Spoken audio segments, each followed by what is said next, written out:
Yun mga boss, magandang araw sa inyo. Ito, nandito na naman tayo sa ating munting manukan. Update ko na naman kayo mga boss sa mga alaga natin. Dito sa ginawa nating mga breeder. Update ko kayo mga boss. So, ito mga boss, yung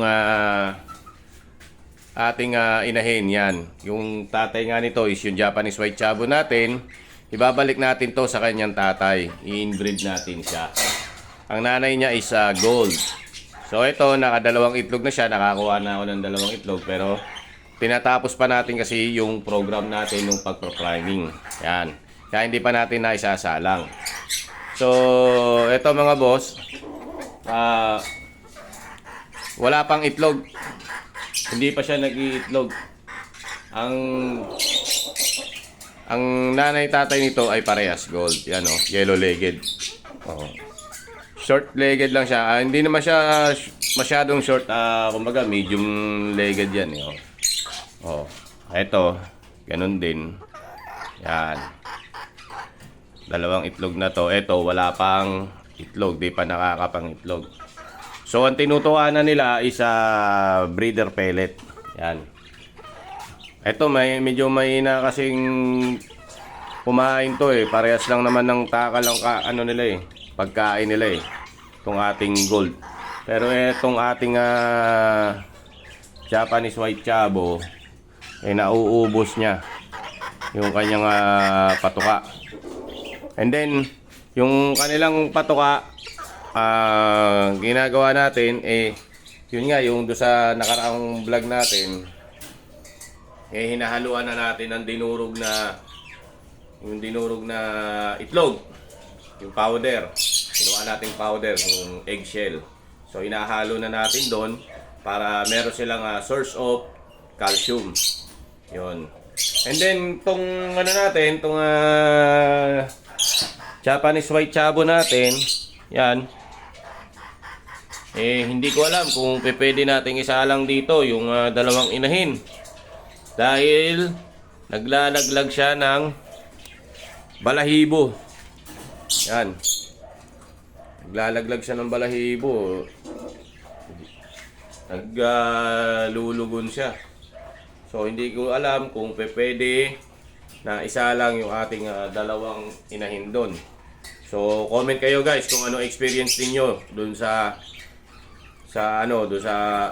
pagka naglulugon yung tandang and then isinalangan natin ng babae, kung okay ba yung breeding nila. Kasi para sa akin, okay naman.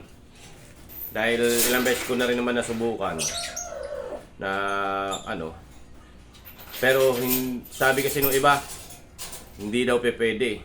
Pagka naglulugon yung manok, hindi daw pwede isa lang sa breeding. Dahil kulang daw ang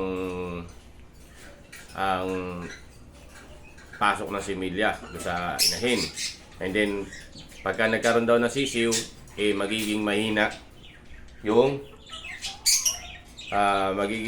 yung sisiw. Ayan mga guys, tinapon yung tubig, nabasa tayo. Binasa tayo ng ating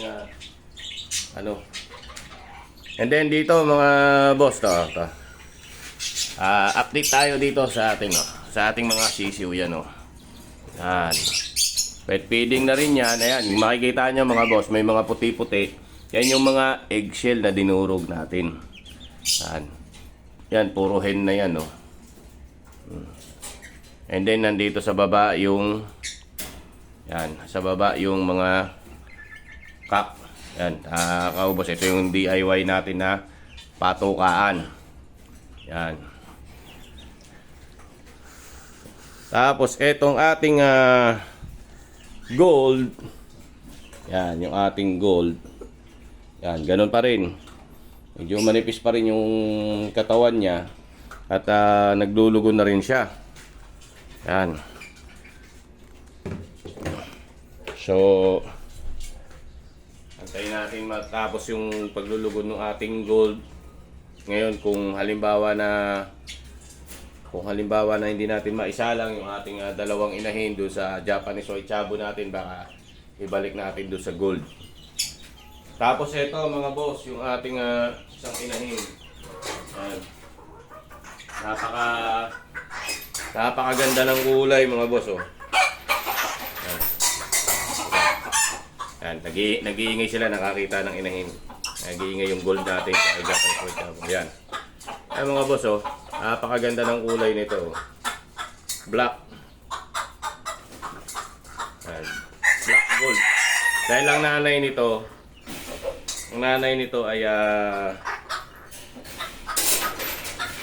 gold. Then ang tatay nito yung gray. Kung naano nyo yung ano natin before, meron tayong gray. Ayan, o. Ayan. Napakaganda. Ako kasi mga boss, mahilig kasi ako sa off color ng mga alaga. Ayan, katulad yan yung ano, kahit nung time na naglalaro tayo noon, ang hilig ko yung ano,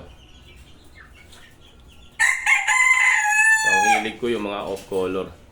So, yun lang mga boss. Maraming salamat. Kung sakali na meron kayong mga kailangan, direktang mensahe lang.